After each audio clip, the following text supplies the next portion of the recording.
Just before the Southland rally on Shell Helix Motorsport, we're taking the inside line on motorsport. Kawarau Motors West winning in Otago.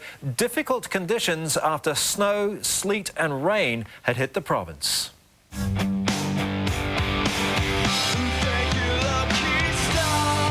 Coverage of the National Rally Championships is brought to you by Parker NZ in association with AE Auto Electricians.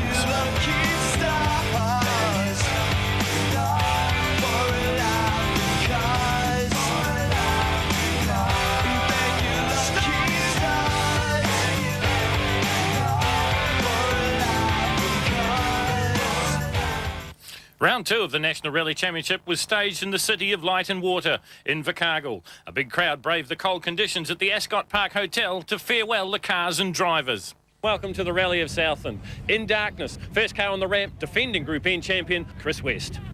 Run over 13 stages, Leg 1 sees 4 stages, all in darkness, starting at Teretonga Raceway. Leg 2 sees the field head towards Tuatapere for a further 8 stages before another blast around Teretonga.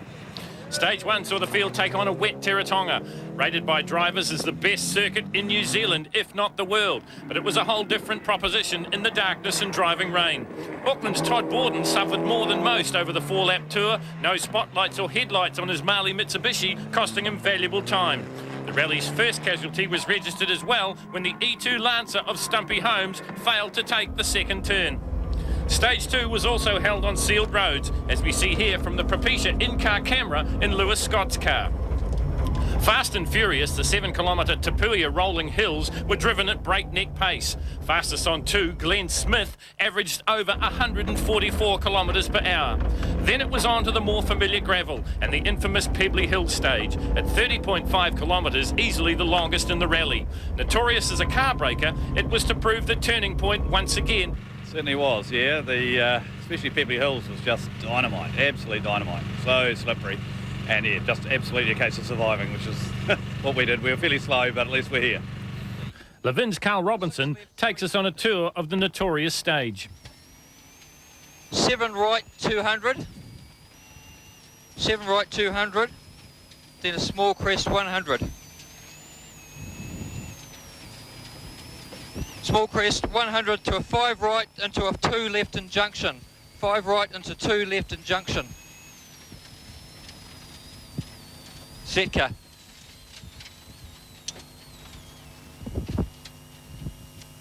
West. Timaru's Chris West became the first casualty of the infamous Pebbly Hill stage, ploughing straight ahead instead of turning left. This is the view from West's car, partway through Pebbly Hills.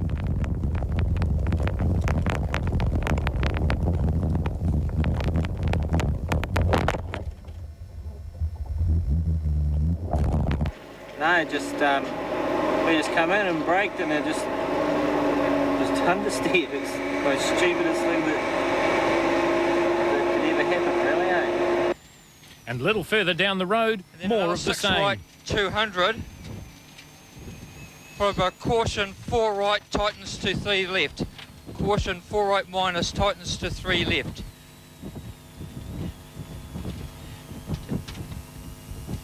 Ross Meekings and Alan Glenn, second to the Smiths on 2, had had a huge accident, hitting a tree and carrying it some 50 metres down the road. The brand new NZ Rally Art Mitsubishi now looked anything but. Out of the right. Their rally was over. But there was also problems for our camera car. Transmission fault meant a slow finish to stage 3 and an early withdrawal for Robinson.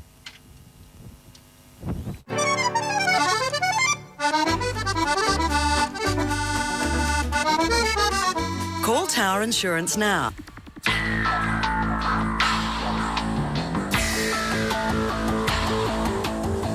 Later this afternoon, our guest will be New Zealand driver Matthew Halliday. It's a Day 2 of the Rally of Southland, and the first stage is a 13.7-kilometre longwards. With the demise of last year's champion Chris West the night before, first on the road was now Jeff Argyle and Steve Smith in the Falcon Tyres Rally Art Mitsubishi. Third overnight, the very experienced Lewis Scott had his Bartercard Lancer singing on stage 5, second quickest behind Bruce Herbert in 7:32. The 13.18 kilometre Longwood stage sees the field head from Emmerdale, tracking the Purakino River towards Otautau, taking in a variety of terrain. Whilst not as wet and muddy as last night's stages, the road still demanded respect. And as these Propecia in-car pictures tell from Lewis Scott's car, the smattering of snow and ice meant the Pebbly-based roads were very nearly frozen solid. Chasing hard, trying to make up time from last night's problems at Teretonga was Todd Borden and Crunch Bennett. Third quickest in Longwood's, just 1 second behind Scott and 10 behind stage winner Herbert. As hard, but probably not needing to, was Andrew Hawkswood and Samantha Haldane. After a commanding performance on Friday night's Pebbly Hill stage, the overnight leaders were 1 minute 39 seconds up going into day 2. The Auckland International Airport sponsored Lancer Evo 6 pairing had found a pace that suited, and with 100% commitment to the safety notes, were going very fast, as these fantastic Propecia in-car shots show. Fourth quickest through 4 and already looking like winners.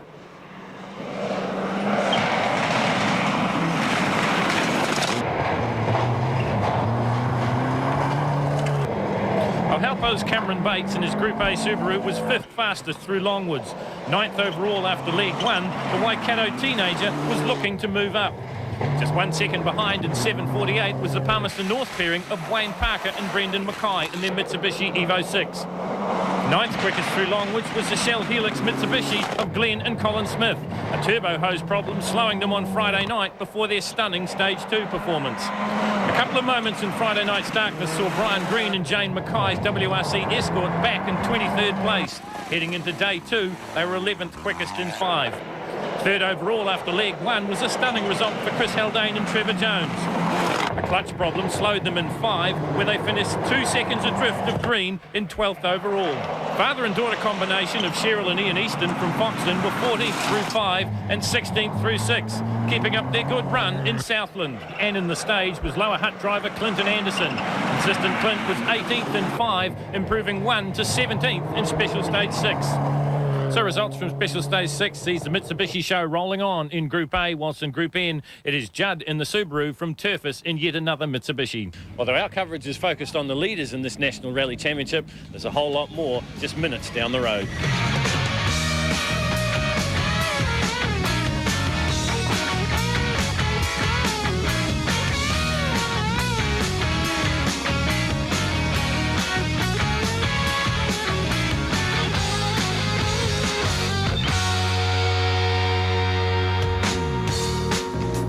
After the comparative shortness of the 7-kilometre Stage 7, the 17k Woodland stage was again a chance to stretch the talents of both the cars and drivers. Todd Borden was second again behind defending champion Bruce Herbert in his Subaru. But the battle for championship honours was still with Hawkswood. What about the conditions? How are the roads? Slippery, but this rallying is awesome. With the teething problems of Otago a fortnight ago behind them, Jeff Argyle and Steve Smith could really test their new car. 3rd and 7 in 10:41. Well, Jeff, first morning stage is over. How have they been for you? Oh, not too bad. We weren't too good in the first one, but we've changed on to some different tyres and changed some of the settings, and I think we're going a little bit better in those last two. Andrew Hawkswood and Samantha Haldane were still the combination to beat. They retained a healthy lead, yet there was no question of backing off. What sort of pace does it take to lead a national championship? Thanks to Propecia, we can show you.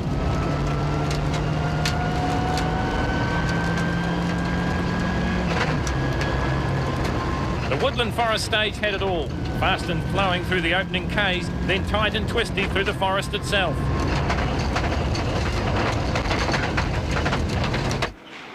Although not the slippery flat pebbles and mud of Friday night, there was no room for error. Any mistake would be costly. The conditions like out there? Very slippery again. Similar to last night or different again? Probably not as bad, not as muddy as last night, but there's a lot of round pebbles and there's a lot of snow up in the top there, so that's been good. A puncture about 8 kilometres from the end of the stage probably cost Lewis Scott and Jane Black the best part of 15 seconds and dropped them to 5th fastest through the 17-kilometre journey. A journey that, as we see from our onboard shots courtesy of Propecia, took the cars well into the snow line in the foothills. With the temperatures hovering around the freezing mark and driving rain, it's no wonder spectators were few and far between.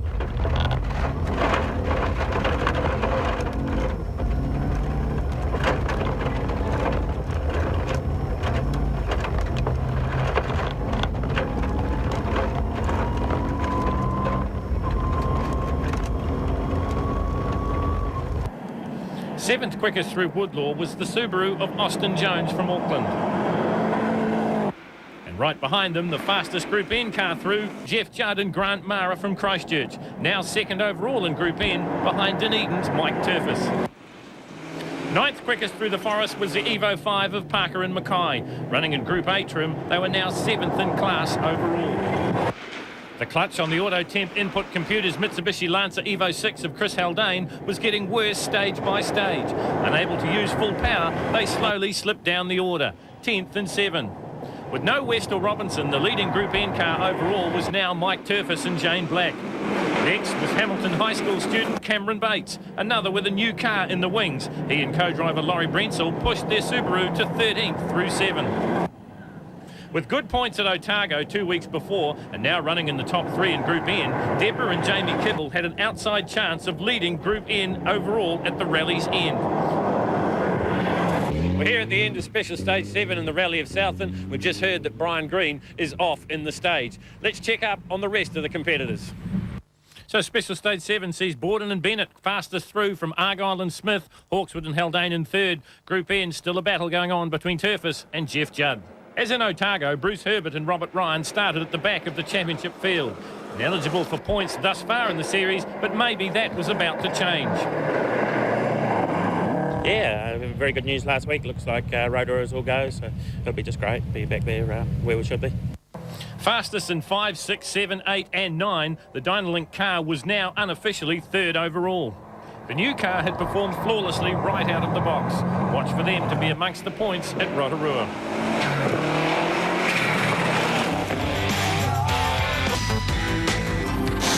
Coming in.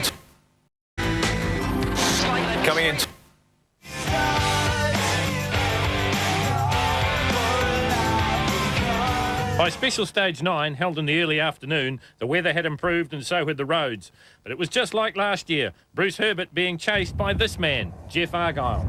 The Rally Out Falcon Tyres Mitsubishi, second in Mekanini Road, just 3 ticks of the clock behind Herbert, 6:59 to 7:02.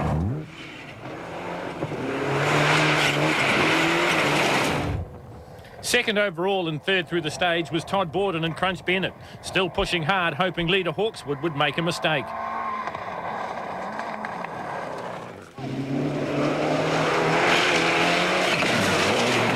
That hope became a reality in Special Stage 9. We ride with leader Andrew Hawkswood in his Mitsubishi Lancer.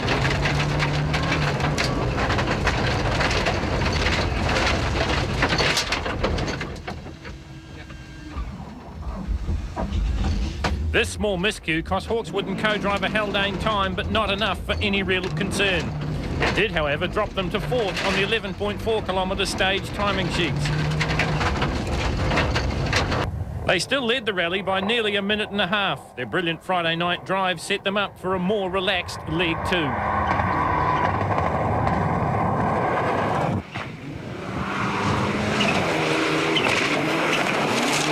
Even with problems for the race leader Hawkswood, Lewis Scott, who we ride with here, could still not better his stage time. 5th quickest through 9 in 7 minutes 20. Another who scored good points at Otago 2 weeks previously, he knew that a good points finish here could secure him the lead in Group A. And now, with the demise of Chris West, the championship overall. Still inside the top 4, the focus now was the finish for the popular Wellingtonian veteran.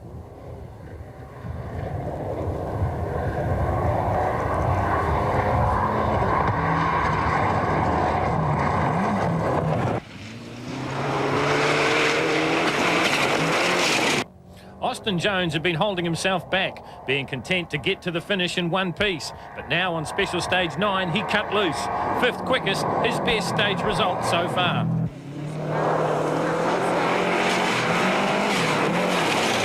Another stepping up was the Palmerston North pairing of Wayne Parker and Brendan Mackay.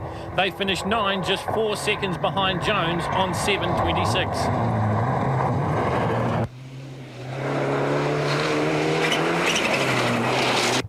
What a difference a fortnight makes. In Otago, a car-sick driver and no points, and now leading Group N comfortably and inside the top 10 overall.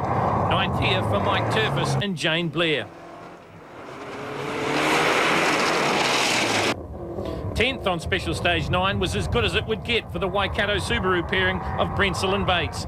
The AE PPG Impreza STI through the 11.4 kilometres McKernany Road in 7 minutes 30. Deborah Kibble was now the meat in the Group N sandwich.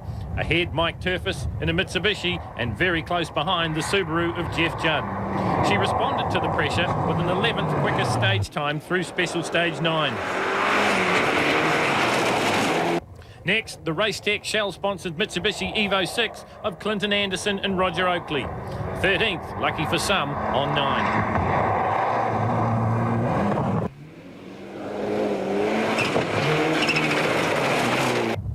Right on the money here in 9, the Easterns would be slowed up to half an hour in the next stage. The same fate also lay in wait for Auckland's Austin Jones.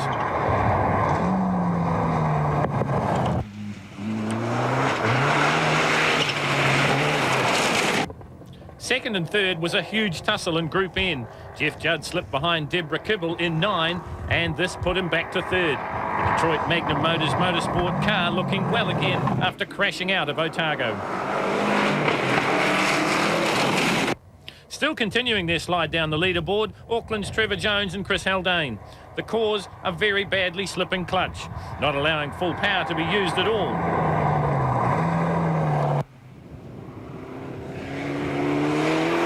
So the results see that Argyle and Smith fastest through 9, whilst in Group N, it's Turfus ahead of Kibble. The third service of the day at Tuatapere, the sausage capital of New Zealand, and all the talk centred around the chance that Stage 1 will be thrown out because of timing problems. If this was to happen, the Hawkswood lead would be cut, and the pressure is firmly back on the race leader. Whatever, it's just the name of the game. Second's better than nowhere. I mean, we come down here last year and led all day, and then going into the last stage, the thing just stopped on us, so... You know, we just don't count the chickens till they hatch, so as long as we're having fun out there. As in round 1 in Dunedin, along with the National Championship cars, there's a field of classic rally cars in Southland as well.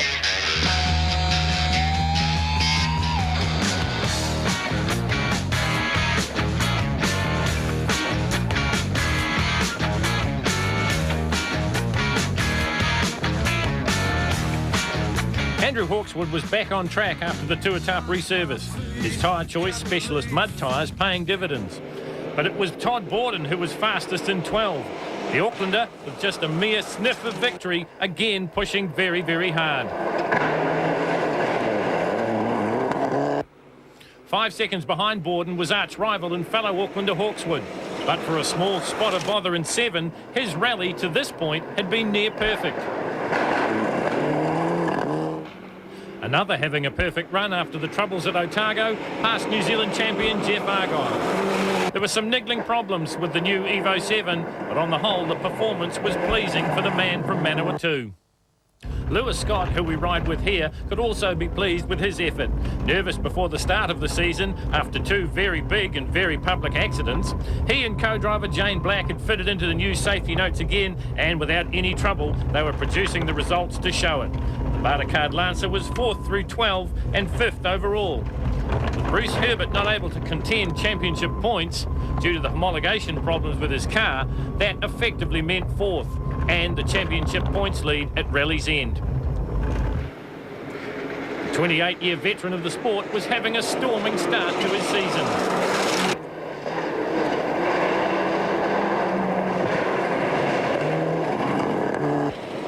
Also storming through 12 was Wayne Parker, 6th quickest behind Glenn Smith, who is now back on track after being stuck off the road for nearly half an hour in Special Stage 6. 7th through 12, but more importantly beating Deborah Kibble and getting back to 2nd in Group N was Jeff Judd and Grant Mara in their Subaru. Leading Group N and finishing just 3 seconds behind Judd over the nearly 21-kilometre ringway stage was Mike Turfus and Jane Blair. Their cautious start on the Friday night now paying dividends with just 1 stage to go. Now back in 3rd in Group N was the Caltex Haviland-sponsored Mitsubishi Evo 6 of Deborah and Jamie Kibble, losing just 14 seconds to class leader Turfus over the 21-kilometre journey. Again, this time through 12 for Clinton Anderson and Roger Oakley. Theirs was one of the few combinations that had a virtual trouble-free rally, very similar to what they did in Otago, and proving consistency is the key. Chris Haldane and Trevor Jones had nursed the clutch-troubled Mitsubishi since about stage 7, whilst putting up respectable stage times, but still being unable to use full throttle. 14th through 12 with just Teretonga to go. Transmission problems and being stuck off the road in 10 cost Ian Easton big chunks of time and any chance of points. But by stage 12, he and daughter Cheryl were back on track. The leading F2 class car was once again Jason West and Charmaine Helm in their Suzuki Valeno. 17th fastest through 12, they would finish the rally 23rd overall and take maximum points as he had done in Otago. 18th through special stage 12 was the Mitsubishi Evo 4 of Dermot Martin and Tony Chapman of Christchurch, one of the South Island veterans. Off their normal cracking pace in 12, the Bates Bresnell Subaru, 19th fastest but still 9th overall for the event. They too should have a new car for the next round in Rotorua. Austin Jones was another that was stuck off the road in special stage 10. It cost him half an hour to get out, and by 12 the spark had gone for the Waiuku Auto Spares Subaru. The lost time saw him plummet down the leaderboard to 28th overall. Starting 27th on the road and not competing for national honours meant an anonymous rally for the Gilmore team. A pity. They had a great result, 8th overall and 9th quickest through 12. So with one stage to go, it is still Borden and Bennett topping the sheets in special stage 12, whilst in Group N, it is Judd ahead of Mike Turfus. I probably pushed a bit harder than I have all weekend, but I like that fast loan stuff, and the tyres we had there were good, and I think we beat Jeffrey by 20, I think I've just been told there, so we keep that honest. We just got to finish this, win the championship this year is our goal, not to win rallies. Well, Jeff, just one to go and a bit of commitment in that last one. Yeah, no, it seems to be going quite well now. We're starting to sort out some of the technical problems we've had, and we're starting to make that step up into the next scale. End of stage 12, one to go, but the pressure's still on you guys. Oh yeah, no. Got to keep it tidy around Teretonga, that's for sure. And keep it tidy he did. Andrew Hawkswood took his first national championship rally in 6 years of racing, 3 with current co-driver Samantha Haldane. So Andrew Hawkswood takes his first overall rally win from Todd Borden and Jeff Argyle, whilst in Group N it is Mike Turfus from Jeff Judd. Yeah, today was tough. I'm glad we got that time to jump on everyone last night through Pebbly Hills, and just did what we had to do today and stay in front, so it's been good. After 2 rounds of the championship, it is Lewis Scott leading from Todd Borden and Chris Haldane, whilst in Group N it is Deborah Kibble. But the big mover, Dunedin's Mike Turfus. Yeah, well, we're pretty happy. It's pretty sad for Stumpy and Westy and, of course, Carl Robinson, not getting through last night. But, hey, that's the breaks. We didn't get through last Sunday at Dunedin, so we're happy to be at the end. It was a bit of a battle.